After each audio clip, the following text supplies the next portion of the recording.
Bienvenidos, bienvenidas a Reactivos, el programa del Instituto Superior Facultar dependiente de APUBA. Como ya saben, mi nombre es Janina Ferreira y hoy en este programa especial vamos a hablar de TBC, la tuberculosis, esa enfermedad respiratoria que sigue causando muertes en la actualidad. Aunque podríamos pensar que es una enfermedad del pasado, sigue teniendo lamentablemente gente que se infecta, gente que muere, y para eso vamos a charlar con una farmacéutica, amiga, docente del Instituto Superior Facultar. Laura Benzal, bienvenida. Gracias, Jani. ¿Cómo estás? Muy bien, por suerte. Bueno, me alegro. Bienvenida a Reactivos, ya conoces obviamente el instituto. Claramente. Es egresada de la Universidad de Buenos Aires y donde nos hemos conocido, vamos a decirlo, donde nos hemos conocido, y actualmente es docente en la Facultad de Farmacia y Bioquímica, pero vamos a hablar de TBC. ¿Por qué vamos a hablar de TBC? Porque ella es farmacéutica en el Hospital María Ferrer, un hospital que se dedica a a rehabilitación de patologías respiratorias, fundamentalmente. De hecho, es un hospital que se crea como un dispensario de medicación para tuberculosis a fin de los años 30, en el año 36. Sí, hice la tarea, 1936. 1936. Se genera justamente como un dispensario cuando los hospitales de la zona sur de Cava ya estaban sobresaturados de pacientes de tuberculosis. Se crea este lugar para desconcentrar gente y evitar que los pacientes con tuberculosis estén dando vueltas por los pasillos de los hospitales, pudiendo contagiar a otros pacientes también. ¿Puedo preguntar qué significa dispensario? El dispensario es para entregar medicación. Era para entregar medicación y para atender las necesidades que tenían los pacientes de tuberculosis. Se creó justamente para tratar de mitigar y de controlar a todos esos pacientes. Bien, hablemos primero, como para ponernos en clima, de esta enfermedad que es respiratoria. Es una enfermedad fundamentalmente respiratoria, tiene otras formas también. Puede llegar hasta estar en huesos, puede ser intestinal, puede estar en meninge, pero el 95% de los casos es respiratorio. O sea, la sintomatología es bien respiratoria. Es respiratoria y es el lugar donde se aloja la bacteria que causa la enfermedad. Bien, ahí metimos un tema. Sí. El agente causal, entonces, es una bacteria o es el bacilo de Koch. El bacilo de Koch, que es un bacilo diferente a todos los más comunes que tenemos, porque tiene una tasa de crecimiento diferencial, tiene características en la pared bacteriana diferentes a las comunes, por eso no se lo puede tratar con un antibiótico común, y tiene una patogenia y una viralidad diferente, virulencia diferente al resto de los agentes comunes. Por claro, de otra bacteria que causa claro, alguna enfermedad respiratoria. Exactamente. Cuando hablamos de TBC, ¿hay evidencias desde qué momento? Es algo, porque para mí es algo viejo. Es que sí, es algo viejo, pero, o sea, se encontraron evidencias de que hubo personas contagiadas con TBC desde el 3700 a.C. Desde la época de los egipcios se encontraron momias con tuberculosis que tenían el bacilo, y no es una enfermedad superada, por así decirlo. La OMS el año pasado reportó cerca de 10 millones de casos en el mundo, que es un montón. Acá también estamos en crecimiento. Y es una enfermedad para tener en cuenta y que no quede en el olvido totalmente, porque sigue existiendo y bastante. En sí, pensándolo que hay registros o evidencias de hace tantos años, 3700 a.C., dijiste, sí. Podríamos pensar que si es causado por una bacteria, con la aparición de los antibióticos, eso se podría haber controlado. ¿Se controló?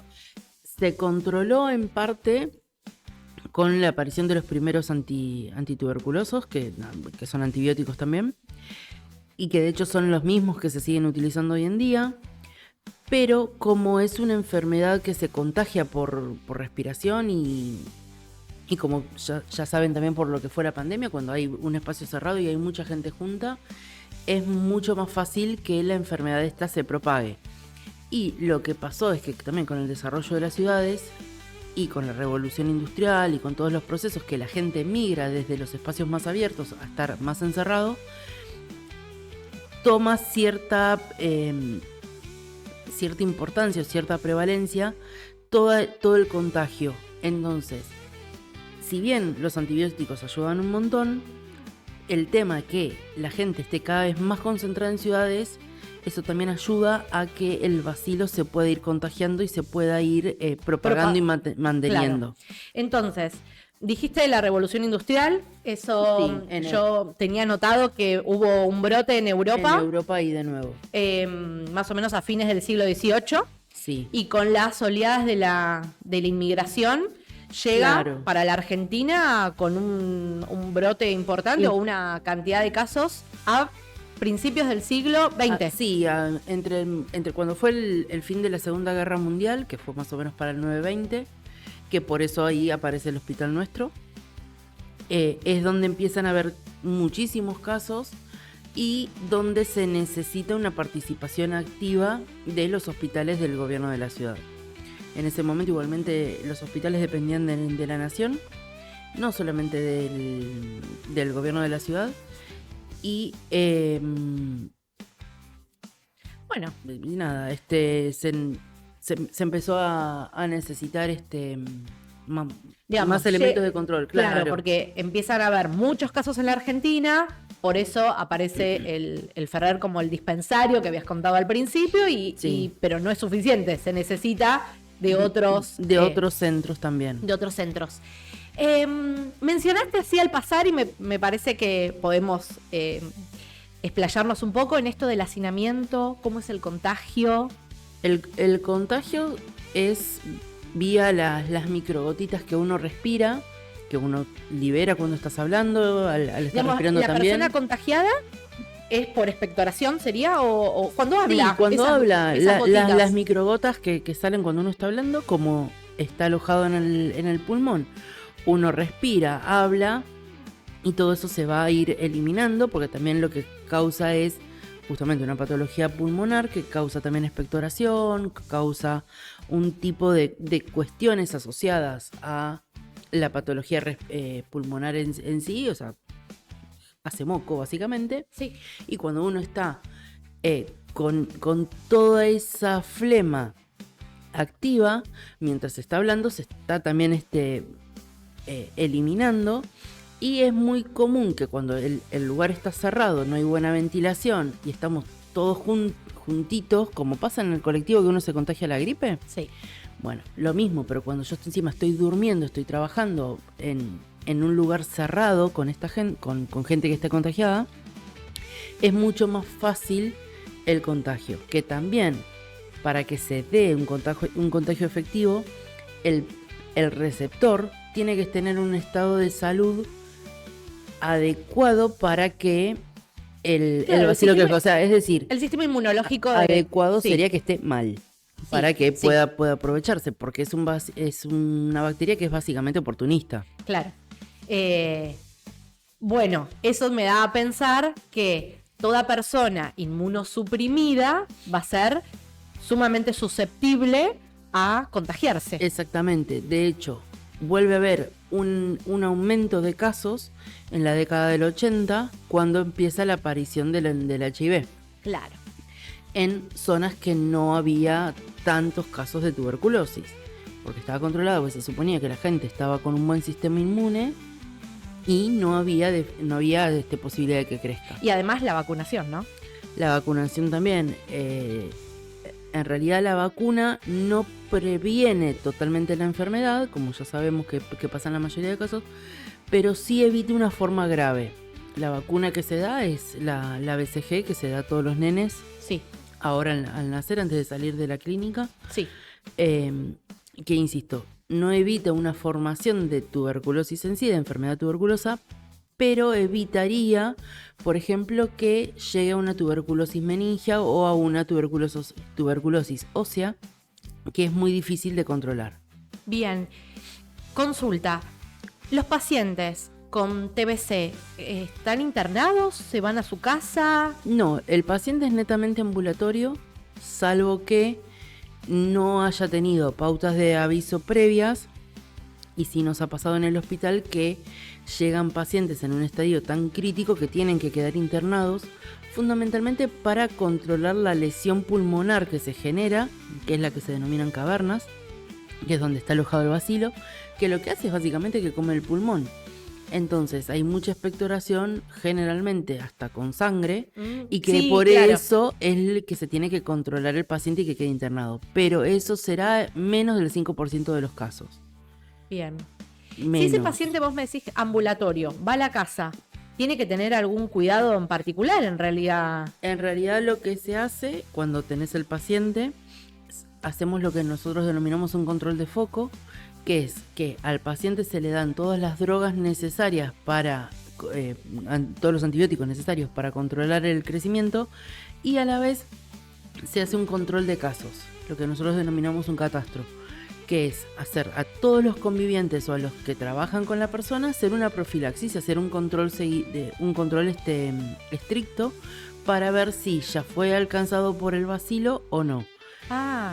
Lo que se suele dar es una profilaxis con uno solo de los antibióticos que se utilizan, que es la isoniazida, por lo menos 30 a 60 días, para evitar que si a alguien le llegó algo de este bacilo, siga creciendo.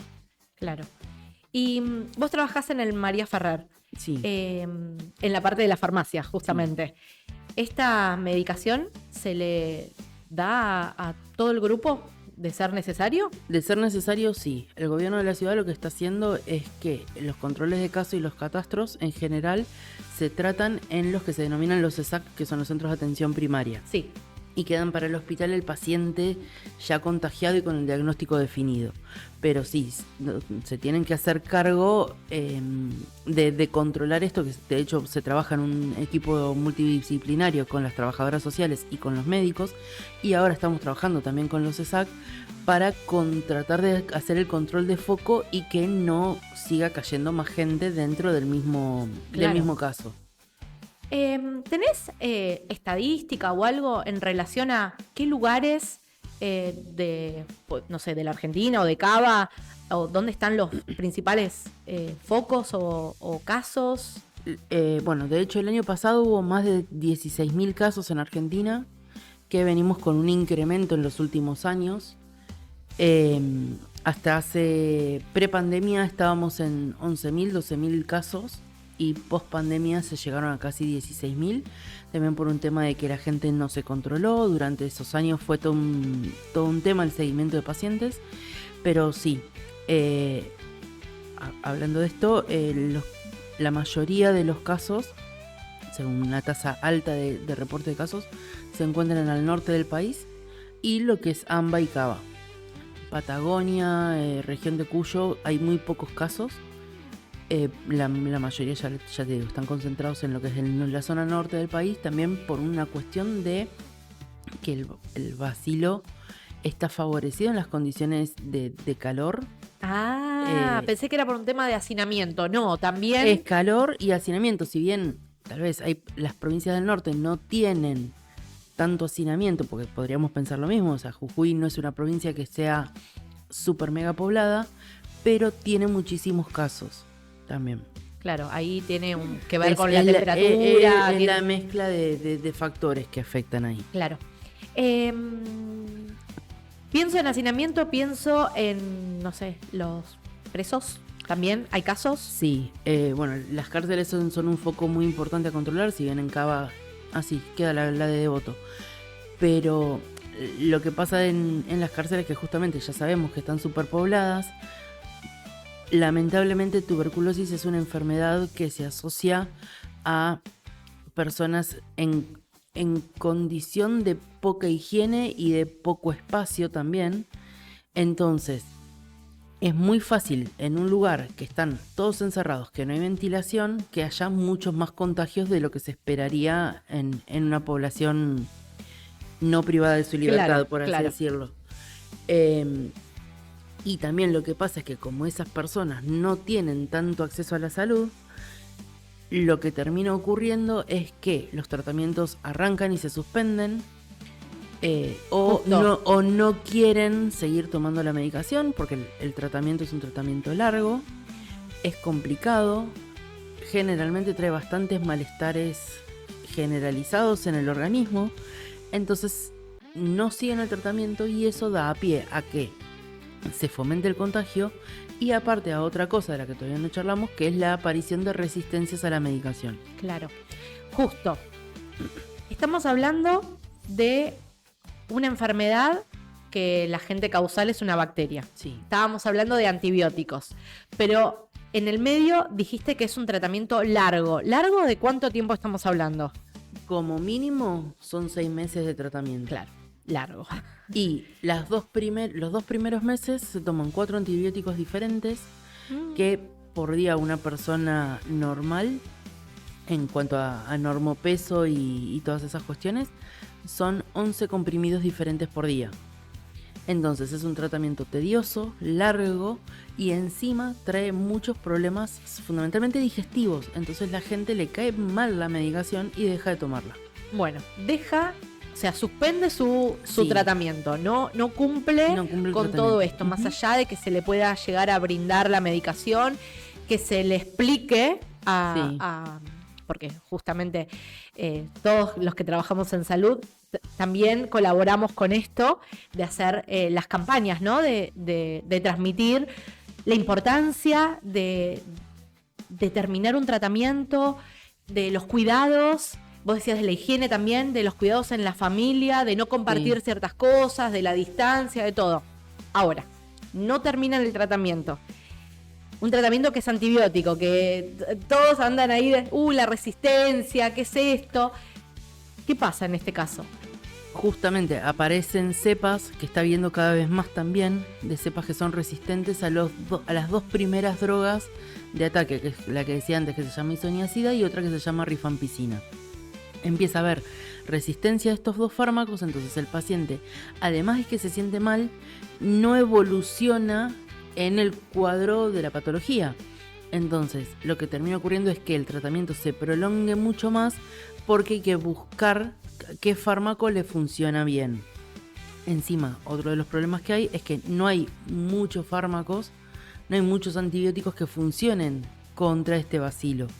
Entonces, se trata de optimizar el tratamiento para que el paciente siga también adhiriendo a la toma de la medicación y a su vez que estar atentos a que si aparece una mínima sospecha de resistencia, poder intervenir y poder hacer un cambio de la medicación. Claro, claro. El problema también que surge, hablando también de la parte de diagnósticos, es que el bacilo como tiene un tratamiento muy largo. ¿Por qué? Porque los antibióticos en sí actúan en la fase de crecimiento de la bacteria.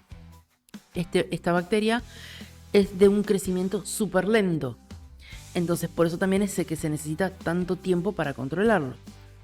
Y otra de las cosas que ocurren es que para tener un panorama certero sobre qué fármacos le hacen efecto o no, hay que hacer un cultivo de laboratorio. Claro, un cultivo que si espero que crezca y si tiene un crecimiento lento, estamos hablando de casi 3 semanas.